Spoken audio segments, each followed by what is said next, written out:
আপনারা দেখছেন বার্তা এক নজর। কমলাগাঁও সুজালি অঞ্চলে চলছে শিবির বদলের পালা। একদিকে যেমন অঞ্চলের নবনিযুক্ত প্রেসিডেন্ট আব্দুল সত্তার, অন্যদিকে প্রাক্তন অঞ্চল প্রেসিডেন্ট আব্দুল হক। গত 15 মাস থেকে আব্দুল হক ফেরার তাকে না দেখা যায় সুজালি অঞ্চলে। অন্যদিকে আব্দুল হকের শিবির ছেড়ে গ্রাম পঞ্চায়েতের মেম্বাররা আব্দুল সত্তারের দিকে যোগদান করছিলেন, কিন্তু গত কয়েকদিন আব্দুল সত্তারের শিবির ছেড়ে চোপড়া বিধায়ক হামিদুর রহমানের বাড়িতে প্রধানের হাত ধরে চলে যান। বর্তমানে গ্রাম পঞ্চায়েতের সদস্যরা বিধায়কের বাড়িতে রয়েছেন। একদিকে রওশন আলী গ্রাম পঞ্চায়েত সদস্য ও তার স্ত্রী রিজিয়া খাতুন পঞ্চায়েত সমিতির সদস্য, এমনকি আব্দুল হকের ঘনিষ্ঠ। আব্দুল হক ফারার হওয়ার পর রওশন আলী 15 মাস থেকে বসেছিলেন বলে জানান। আজকে আবারও আব্দুল সত্তারের শিবিরে যোগদান করলেন। একদিকে আব্দুল হক ও প্রধানের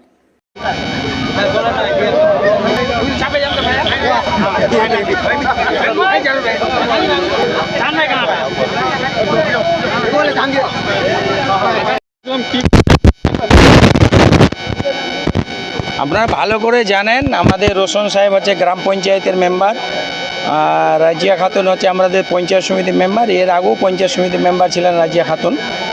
তো ইনি দীর্ঘদিন এই এলাকার রাজনীতি করে, পরিষেবা মানুষের দেয়। ইনি বাস্তব যেটা কথা, দীর্ঘ 10 বছর আব্দুলের সঙ্গেই ছিলেন লিপ্তভাবে। উনি প্রেসিডেন্ট, ইনি কনভিনার ছিলেন। কিন্তু আব্দুলের যে কাজকর্ম বারবার ইনি প্রতিবাদ করত। প্রতিবাদ যে মানুষটা করবে তার ওই দল থেকে ছাঁটাই হবে বা তার শিবির থেকে ছাঁটাই হবে বা মর্যাদা দেয়নি। তাই ওটা পঞ্চায়েত নির্বাচনের পর ভুল বুঝতে পেয়ে তিনি 15 মাস ধরে বাড়িতে বসে আছেন। স্বামী স্ত্রী দুজনে পঞ্চায়েত সমিতি গ্রাম পঞ্চায়েতের সদস্য হওয়া সত্ত্বেও কারোর সঙ্গে কোনো যোগাযোগ রাখেনি। আমাদের নেতৃত্বের সঙ্গে বারবার যোগাযোগ করতো। আমরা তৃণমূল করি, আমি তৃণমূলে ভোট না করে আমি তো থাকতে পারবো না। জাহেদুল সাহেবের সঙ্গে, জাকির সাহেবের সঙ্গে, আমার সঙ্গে, প্রেসিডেন্টের সঙ্গে, লতিফুলের সঙ্গে, জিয়ারুলের সঙ্গে, এদের সঙ্গে বারবার যোগাযোগ করতো। কিন্তু এখানে আমাদের একটা বিভীষণ ছিল, যেটা কখনো এদিকে কখনো ওদিকে, শুধু অর্থ চিনে, অর্থ জানে, যার নাম মৈনবাবু।